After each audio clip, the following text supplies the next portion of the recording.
There are a lot of things that may swirl around in our minds when we're thinking about starting our consulting business. There are so many things to check off of our to-do list and things that we want to make sure that we fully understand before we go all in. And I was having a conversation very recently with someone who was interested in starting their consulting business.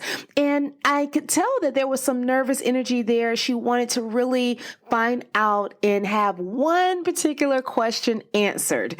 And so I wanted her to go all in and just ask away. And do you want to know what she asked? She wanted to know, how quickly can I make money? There's absolutely nothing wrong with that question because we are in business. And if you're in business to make money. You want to be profitable. You want to have a business that lasts. And so that was more than reasonable to ask that question. And I know that's a common question that many have that may prevent them from really moving forward because they don't know the answer. But in this episode, we're going to dive deeper into at least what I feel like the answer actually is. And I know you are going to want to hear every bit of this and tune in to the end. So let's get started. There's a misconception that we don't exist, that somehow our ability to excel at the highest level of our industry is limited, that overcoming barriers as a woman of color would be insurmountable. But what would happen if we decided to venture out on our own despite everything we're up against? I'll tell you.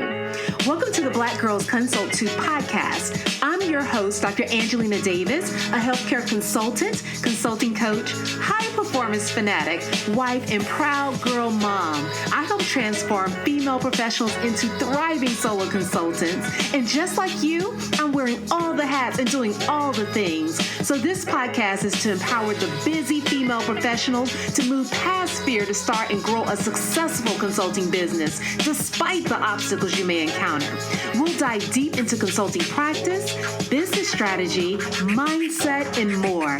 So grab your cup of coffee or tea if that's your thing, and let's get started.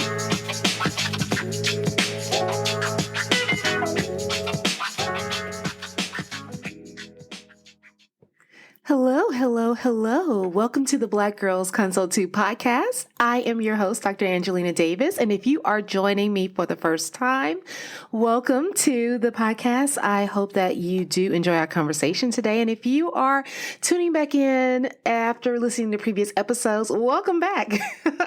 This is going to be a good one because I felt like it would be a wonderful opportunity to kind of change pace and really answer a question that I feel like comes up often. This actually is a question I got very recently when I was having a conversation with someone who was very interested in possibly starting their consulting business. And I think often this is a consideration that many of us have because we are so eager to get started and we want to make money. That is definitely a goal when you're starting a business, right? You want to be profitable. There's absolutely nothing wrong with that. But I do think that there is some nervousness or maybe uncertainty that people have when they look at consulting as a business option because it is a little bit unclear as to how quickly you can generate revenue and turn a profit. And this is because historically consulting has often been seen as being more of the long game. That's because when we think about consulting and maybe some of the consultants that we've known over the years, we think about somebody who has been in practice for decades, someone who has either gotten to the point of retirement or they're approaching retirement and they're looking for a way to transition into this other phase of life. And oftentimes we equate that with taking a very, very long time to get there. And so most people are very reluctant because they're thinking about how they're going to build their level of expertise and recognizability in the market. And so that seems like such a very long game. And when you're starting out and definitely when you're newer along this journey and even younger in terms of your presence in your industry, then it doesn't feel like that success is going to come overnight. But I want you to really forget about all of these preconceived notions that you may have about consulting. And I want you to think of it as a service service-based business, because that's actually what it is. Consulting is a service-based business. And the type of service that you're providing is really focused heavily on your expertise and the knowledge that you hold. And so the ability to sell that knowledge depends upon your ability to effectively package it. And so these are all different factors that go into play when we're thinking about building a business, building one that is successful and able to grow rapidly. All of these things have a lot to do with how you are actually positioning yourself and how you are starting to build your business from the ground up.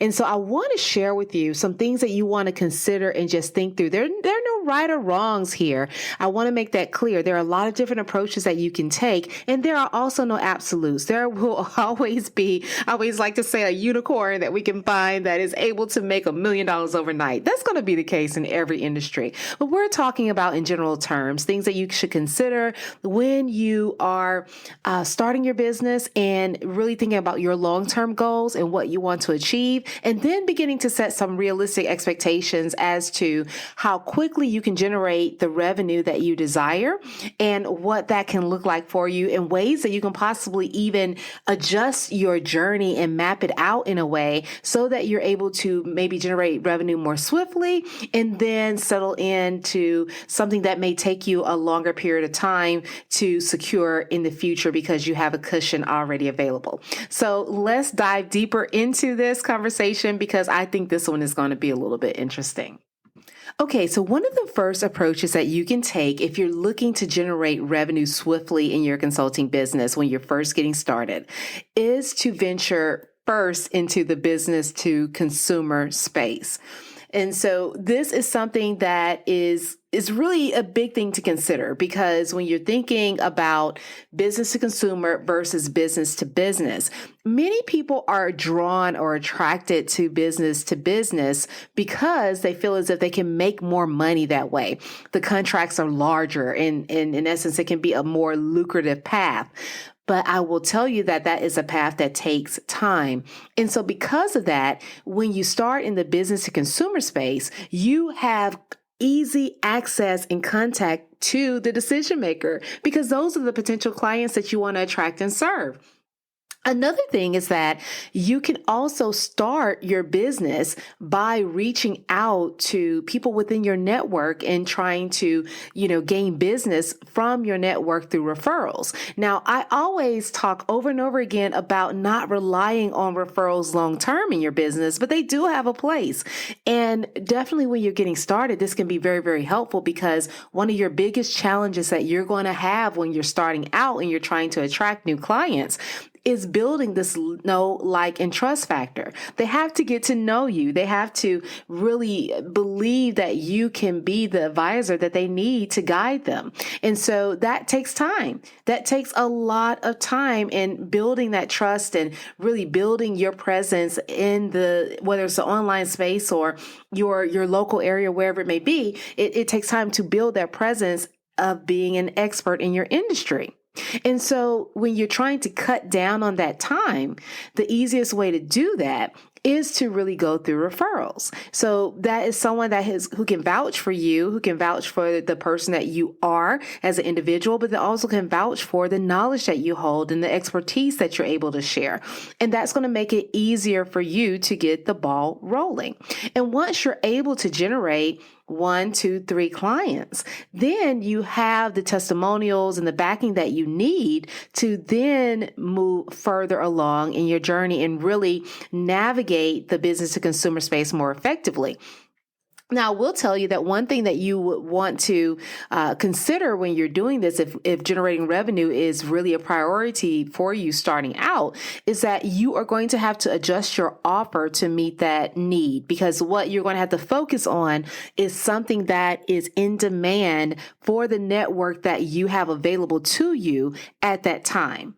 And so it really requires you to think about your current circumstance and finding out how your zone of expertise can really help those individuals that you have access to in order to sell the services that you provide. Now, I say that because oftentimes we can get caught up in our mission and our goal and our purpose.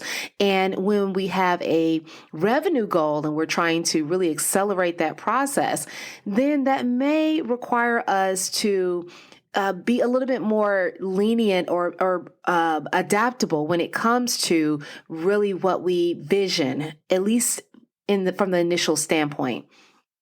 And once again, that's because your focus in that moment is generating the revenue. And this can be because maybe you have, some life-changing circumstance. Maybe you have a little one that's on the way, or like me, you have a child that's going to college, or maybe you're just trying to pay down debt within a particular, amount of time, or maybe you have some other responsibility that you are having to focus on in the moment. So there's absolutely nothing wrong with starting out this way, but I want you to understand and know that if you are trying to generate this revenue quickly, one easy way of doing that is to go into the business consumer space and then starting by really tapping into your referral network.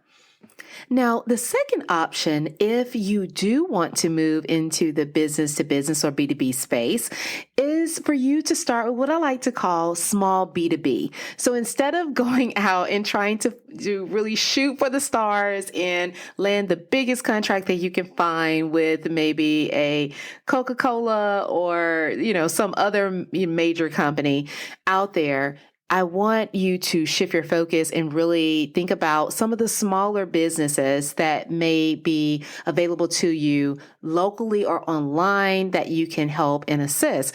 I'd like to really stress locally because oftentimes the more that you can really personalize your contact, and definitely in person, it can get very personal.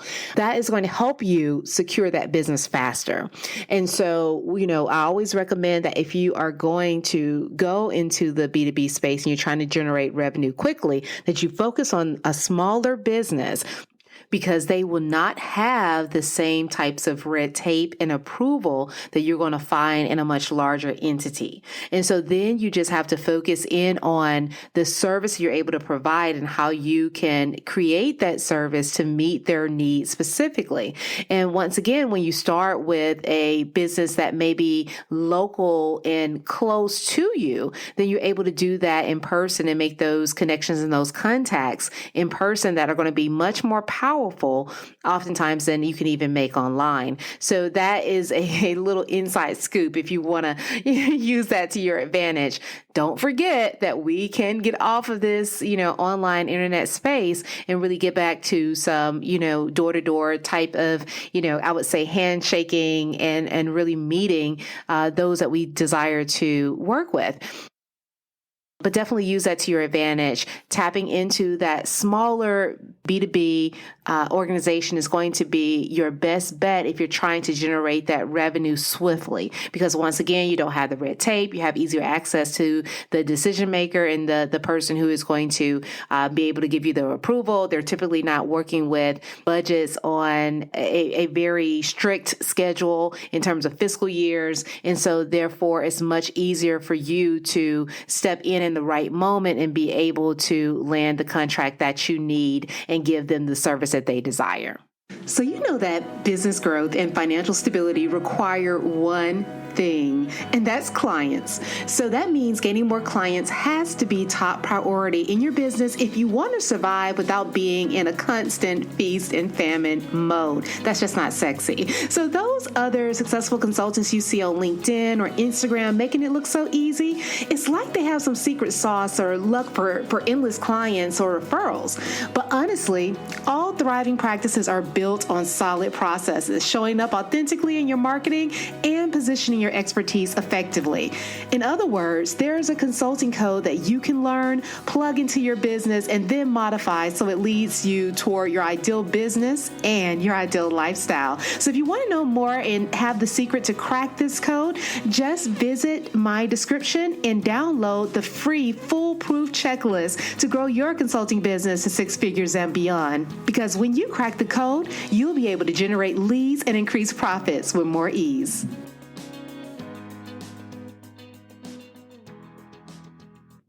Okay, now for number 3, let's just say that you don't want to venture off into a different path. You don't want to work with a small B2B. You don't want to work in the B2C space. You want to go all in. You are ready to go all in and go for a larger organization and really build a name for yourself.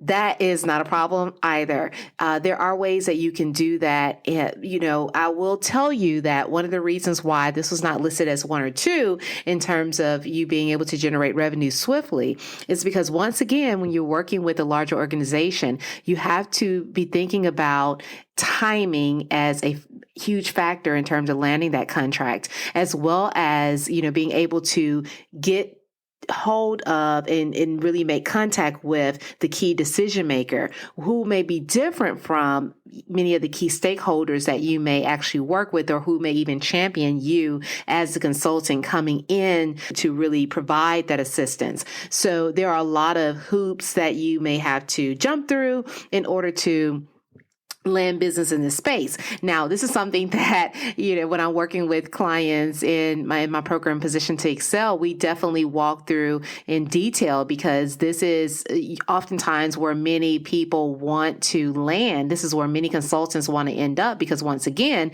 many of the contracts in this space can be very, very lucrative. Even some of the discovery sessions that you may do can be extremely lucrative. And so this actually is where many people have dreams of being. But I always like to be upfront and honest, is that it takes a bit of time, and it definitely takes hard work when you're trying to really reach out to different organizations where you don't have the inside scoop or someone to really contact. However, there are some scenarios where you can make an early entry. Now, one easy way to tap into this B2B space is if you are leaving your current position and you're able to, in essence, sell yourself as a consultant to the company that you are leaving. That can definitely happen depending upon the position that you held in your with your employer. Because if it was a scenario where they were highly dependent on you for really following through on very high level tasks, or maybe some aspect of training or education, these are things that you can turn into consulting contracts. And so that's another very easy way to swiftly generate revenue in your business, if you're able to pinpoint and identify those opportunities. And sometimes there are even ways that you can navigate from your 9 to 5 into the consulting realm by identifying those opportunities beforehand, so that you're able to make an easier transition. So I don't want you to feel as if going into the B2B space with a larger business organization is just out of the question in terms of trying to generate revenue rapidly. It definitely is not, but it is going to require you to understand that organization and be able to pinpoint and identify the decision maker. And if you have the inside scoop or some type of inside connection, it's going to make it much easier for you to be able to meet that need, because you're going to be aware of the processes. You're going to be aware of, the fiscal year and the way things run in terms of budgeting. You're going to also be aware of all of the intricacies in terms of legal approvals and things of that nature that have to be a part of the process in terms of you landing that contract, getting it signed off, and really beginning to work. So I do want you to think about that as another option when you're trying to generate revenue swiftly. Now, all in all, when I'm talking about really generating revenue quickly versus what will take in a longer term, we're talking about whether or not you're trying to turn something over in 30, 60, 90 days versus if you're able to give yourself a reasonable time period, which I always tell people a reasonable time period is roughly about 6 months, because you want to make sure that you've worked through a lot of intricacies with regards to your offer, that you have your messaging and your positioning right. That takes time. So if that is taking you a period of time of 3 months or so to swiftly work through that, then you have to think about the whole sell selling and attraction process and really landing that contract. And so, depending upon what aspect of consulting you want to go into, it can take a longer period of time, but it doesn't have to. You can definitely generate business more swiftly. You just have to be strategic and know ahead of time that is your goal. And therefore, you would position and package your services appropriately to meet that goal so that you can generate that revenue swiftly. And so I want you to keep all these things in mind. Know that none of this is an absolute, and there are ways that you can definitely do some things faster than others. But overall, when you're thinking about generating revenue quickly as a consultant, I want you to focus your efforts primarily in the business to consumer space, or maybe working business to small business, focusing on your local area first. And then if you do have ties or a close connection with a larger organization to be able to do some type of larger B2B work, then that is definitely an avenue for you. I want to include that as an option. But for most people, it is going to be most effective and practical for you to start in the business to consumer space and really position your services to sell effectively first and foremost to your network, and then expanding from that point beyond. But if you're willing to give it time, which is what I always advocate for, time being, if you're willing to give it 3 to 6 months and really put in that effort, then you can create a business that's more aligned with your vision, more aligned with your lifestyle and the things that you want to accomplish than it is when you're so heavily focused on just generating the revenue and making money. But look, I am a realist, and I know that life is serious, and definitely I'm recording this right now in the early part of 2022, and you are spending a fortune right now if you drive any vehicle in the United States on gas. So I do understand that sometimes, it's just a priority that you get the business up and running. You get yourself generating revenue as swiftly as possible and getting that money in the door. And so there are definitely ways that we can do that. But once again, my answer is always going to be, it's dependent upon which route you take, how long it is going to be, but you can definitely speed that process along in a number of ways in terms of how you decide to position your services and which direction you decide to go in. And I'm going to use this opportunity to just say, if you want help with accelerating your business and that growth, then that is actually going to move you along a lot faster because you can really get around some of the pitfalls and really avoid downfalls in terms of really going after certain business that may not generate you the revenue that you desire, or may take a little bit longer. That's something that I do go over and cover in my one-on-one coaching program, Position to Excel. We focus heavily on building a business that is in alignment with your vision and your dreams so that you can generate the revenue that you need in the time frame that you desire, is our hope. And then also just setting you up to be successful in the long term, because although we are looking to get started right away and we want to get our businesses up and running, we want to be profitable, we also want to be here to stay. That's our overall goal. The goal is longevity and really building that success long term. So I hope you've enjoyed this episode, and I hope you are going to tune in for more episodes to come. If you enjoyed this episode, please share it with a friend. Make sure that you share it on Instagram or LinkedIn. Tag me in that particular post. I love to celebrate this episode with you and answer any more questions. If you have any questions, don't hesitate at all to DM me and let me know your thoughts. All right. Until next time, take care. Thank you for tuning in to the Black Girls Consult 2 podcast. If you enjoyed today's episode, be sure to leave your review on Apple Podcasts, subscribe, and share it with a friend. We're on a mission to increase the success and longevity of women in consulting, and you can help us do that. Also, I'd love to hear from you, so let's connect at Dr. Angelina Davis on Instagram or LinkedIn. And don't forget to visit excelatconsulting.com for more information to support your consulting journey. Until next time, take care.